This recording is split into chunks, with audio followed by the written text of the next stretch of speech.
Habang atat na atat po ang grupo ni former President Rodrigo Duterte at ang kanyang mga alipores para pabagsakin ang ating gobyerno, inuulan naman po ng grasya ang Pilipinas sa ilalim ng pamamahala ni President Bongbong Marcos. Sabi po dito sa balita, US companies to announce investments of over $1 billion in the Philippines. American companies are set to announce investments amounting to more than $1 billion in the Philippines, U.S. Commerce Secretary Gina Raimondo said during an official visit to Manila. Raimondo is heading a two-day trade and investment mission, the first of its kind in the Philippines. The delegation includes executives from 22 companies including United Airlines, Alphabet's Google, Visa, KKR Asia Pacific, and Microsoft. The investments will span areas like solar energy, electric vehicles, and digitization. So nakita nyo na ang good karma ni President Bongbong Marcos at sa mga magagandang biyaya na dumarating sa Pilipinas. Kaya't baliwalain na lang po natin itong grupo ni former President. Dahil talaga pong they are bent on destroying this government.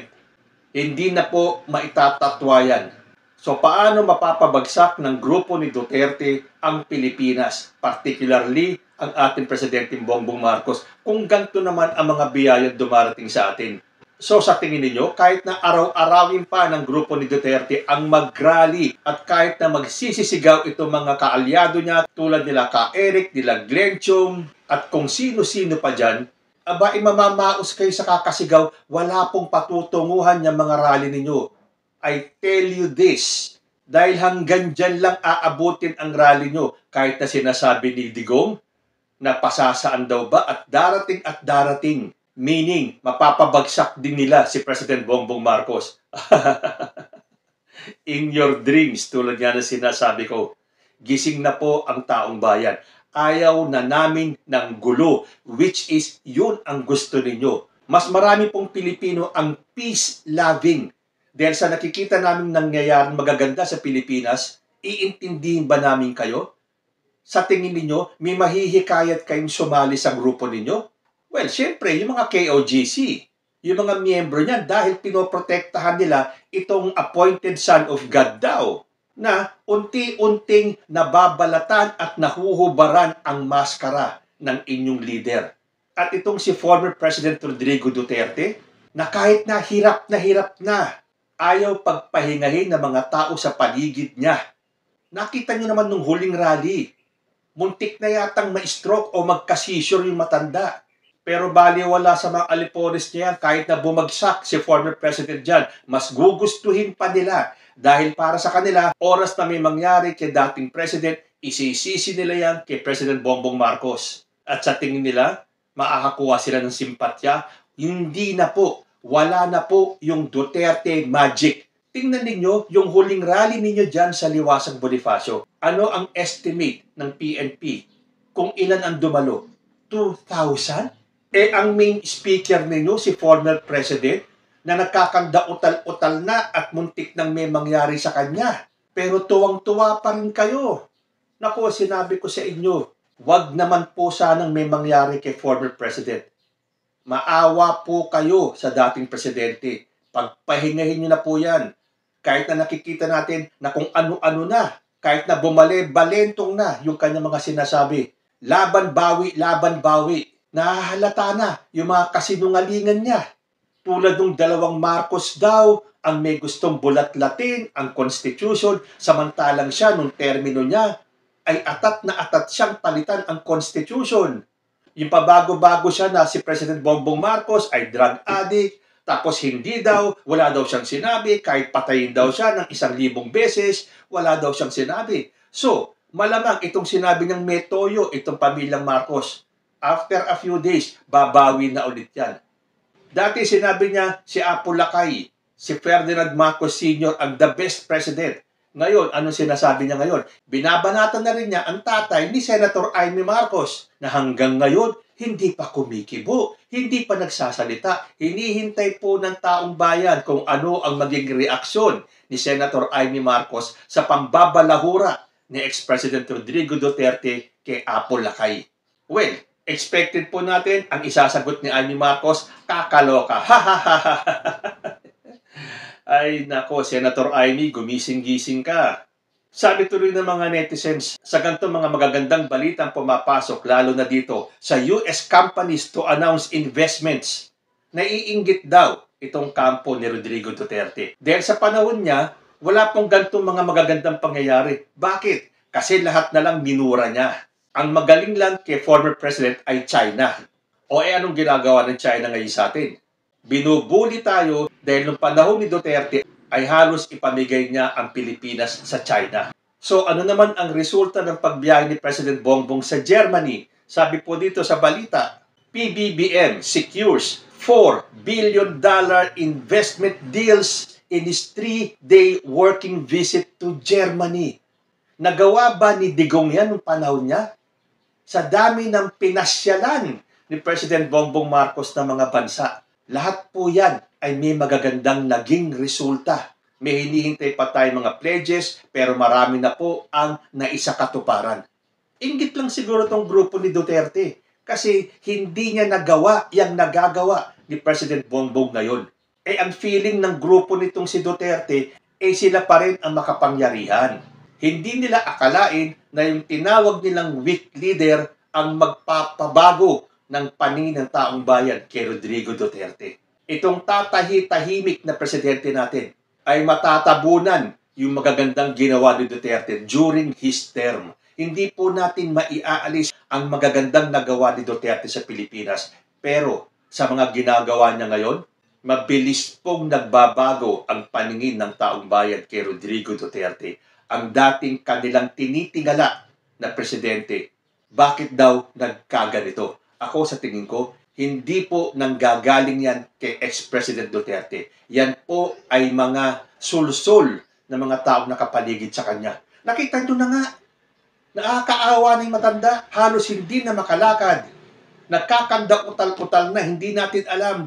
Baka inaatake na yan habang nagsasalita. Kung walang sulsul itong mga nakapaligid sa kanya, mananahimik na lang siguro yan. Tulad ng sinabi niya bago siya bumaba. Pag siya daw ay bumaba, magiging ordinaryong mamamayan na lang siya at i-enjoy niya yung kanyang retirement. Bakit ngayon nak-nak pa rin ng nak-nak? Dahil po yan sa mga taong nakapaligid sa kanya na ang akala ay mapapabagsak nila si President Bongbong Marcos at iuupo nila si VP Sara.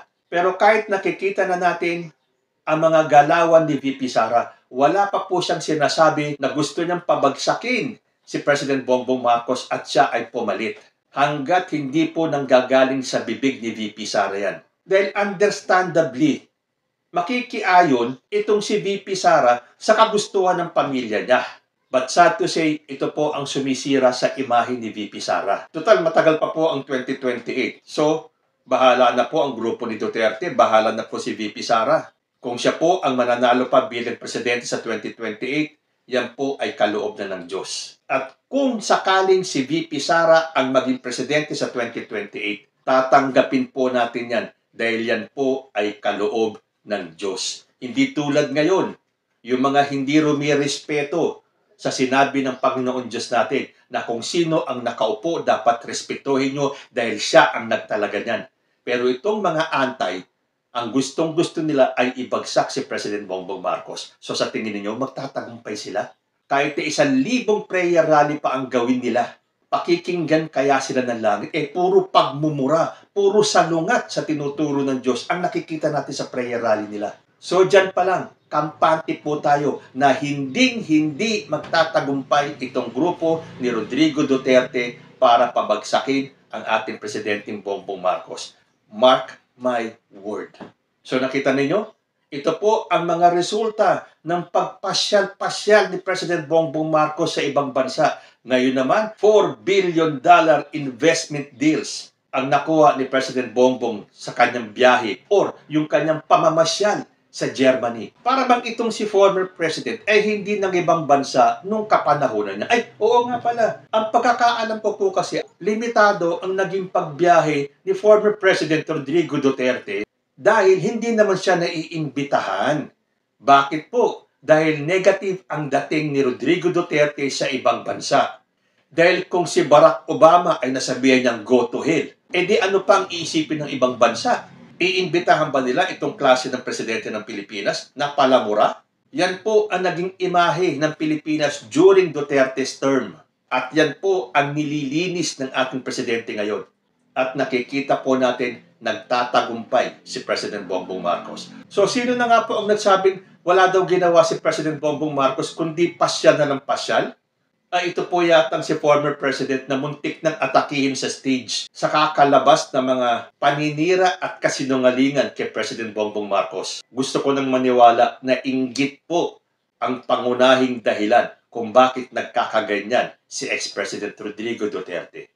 Sabi nga po dito ni Deputy Majority Leader for Communications Erwin Tulfo, Digong, hindi welcome sa ibang bansa. Well, knowing naman kasi kaya hindi siya makabiyahe dahil maraming not welcome siya sa Europe, di ba? We all know that. And even sa United States, limited yung travel ng Pangulong Duterte sa Asia, China, Japan at yung mga kaibigan Russia. Kaya limited ang biyahe ng dating Pangulo. Bakit? Dahil yun ang ipinakitang imahe ni President Duterte during his term.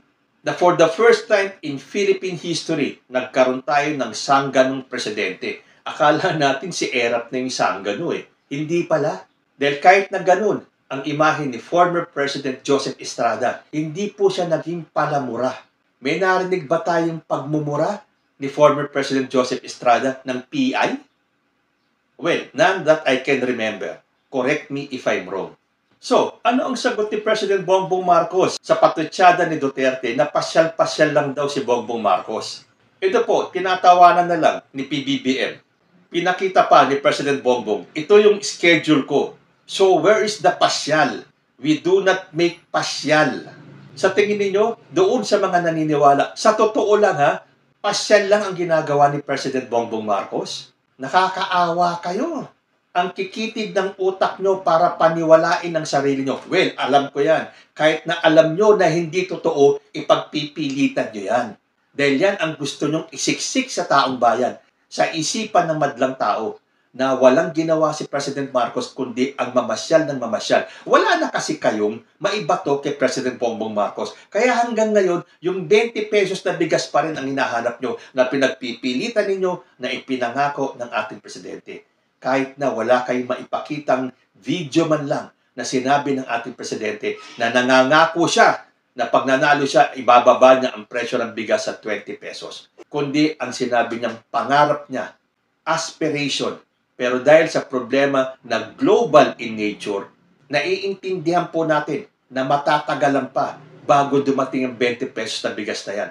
Sa totoo lang tayo. Pero dun sa mga nakakaintindi, alam po natin kung bakit nahihirapan ang gobyerno na pababain sa 20 pesos ang bigas. Pero kung gusto nyong hanapin yung 20 pesos na bigas na yan, bahala kayo sa buhay ninyo.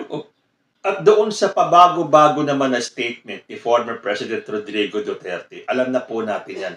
Kalat na po at alam na ng taong bayan ang mga pabago-bagong statement ni Rodrigo Duterte. Ano po ang sabi ng ating presidente? Nako-confuse ako kay PRRD. Papalit-palit eh. So, we will. Tingnan ko muna kung ano ba talaga ang sinabi niya para maintindihan ko. I think, hindi ko talaga naintindihan kasi parang naiiba. Bawat salita niya, iba. I will try to make sense of it. Kung iintindihin natin itong sinabi ni President Bongbong Marcos, I will try to make sense of it.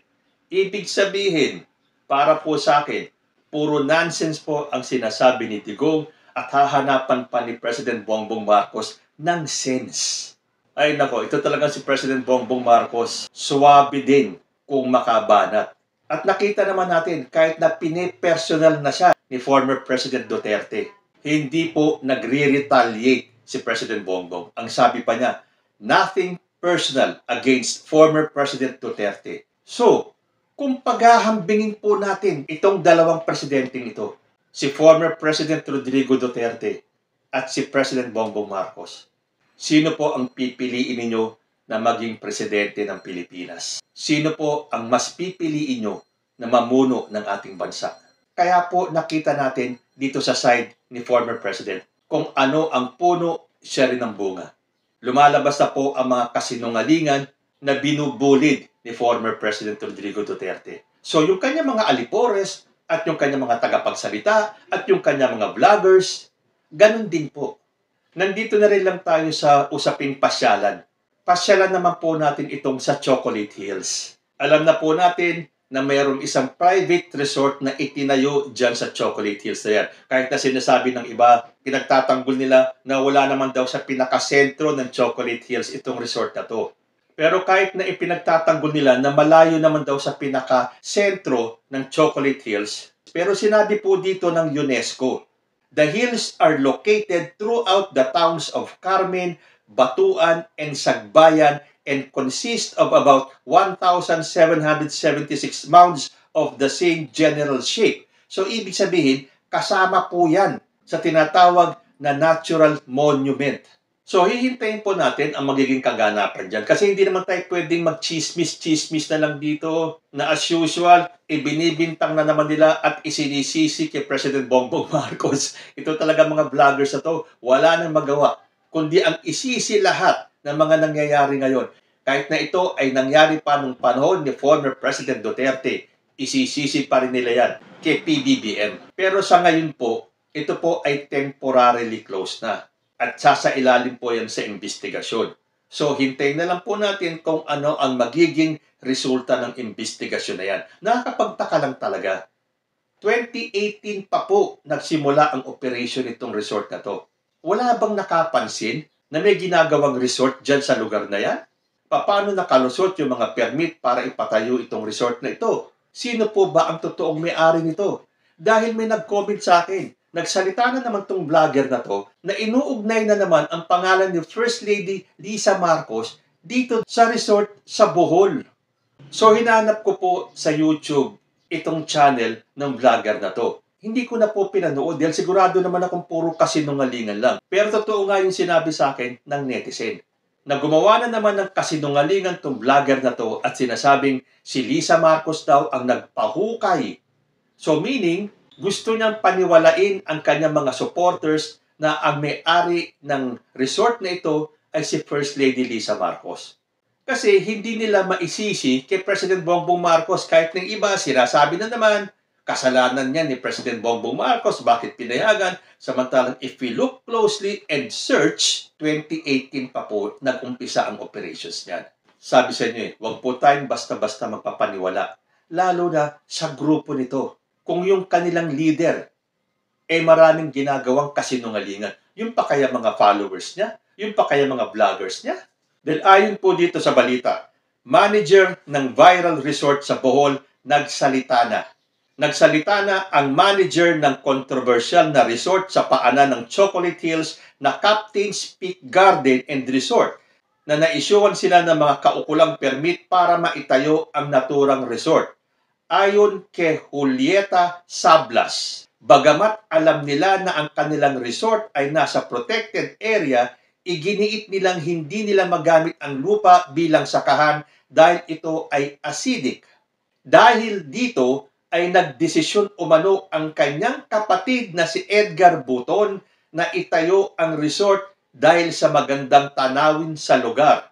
So, yung kapatid ni Julieta Sablas, yung sinasabing manager ng resort, yung kapatid niya na si Edgar Buton ang nagtayo ng resort. Después, sila ang may-ari ng resort. Hindi po si First Lady Lisa Marcos. Sabi pa ni Sablas, aware na kami na protected area, pero meron namang mga kailangang gawin para mabigyan ng clearance. Bagamat may pagtatanggol sa kanilang ari-arian, inamin ni Sablas na bigo silang makakuha ng Environmental Compliance Certificate.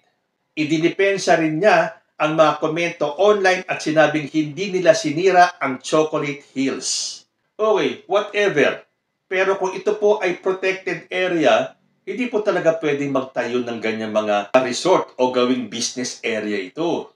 Pero parang ang sinasabi ni Sablas ay hindi lang sila ang resort na meron dyan sa Chocolate Hills. Dahil sabi po niya, handa umano silang makipagtulungan sa pamahalaan kapag nagsimula na ang investigasyon. Sabay sabing dapat ding imbestigahan ang iba pang tourism establishments. Sana patas. Patas yung gagawin nilang investigasyon. Hindi lang po Captain's Peak Resort. Pero siyempre ganun po eh. Kapag ikaw ay nasilip na may anomalya, magtuturo ka na. Pero magkaganon man, dapat talaga patas. So hintayin po natin kung ano ang mangyayari dyan sa Captain's Peak Resort na yan na hindi po pag-aari ni Lisa Marcos. So paano tayo maniniwala sa mga vloggers na ito? Na isang sablay na naman para lang makapaghasik ng kasinungalingan. Nako, sinasabi ko sa inyo, matindi po ang parusa na makukuha nitong vlogger na to. Hindi man po dito sa lifetime natin, pero sa afterlife, malaki po ang kanyang pananagutan. Dahil halatang halata naman po, dahil puro kasinungalingan lang po ang kanyang inilalabas. So doon sa mga naniniwala sa mga vlogger na to, matuto po kayo mag-research. Huwag lang pong basta sinabi nila paniniwalaan natin. Open po ang internet para makakuha kayo ng additional information. Although siyempre, bahala po kayo. Hindi ko kayo pinipilit na magbago na susuportahan ninyo. Kanya-kanya po yan eh. This is a democracy, to each his own. Pero bago po ako magpaalam, meron po kasing nag-post na isang Tom Berenger dito sa Facebook. Ang sabi niya, 4 months left. So kanya-kanya po ng interpretasyon ang mga netizens. Doon sa mga anti-Marcos, sinasabi na ang ibig sabihin daw nitong 4 months left ay 4 na buwan na lang daw ang itatagal ng Bongbong administration. Dahil magdadalawang taon na po siya sa July, and that is 4 months from now.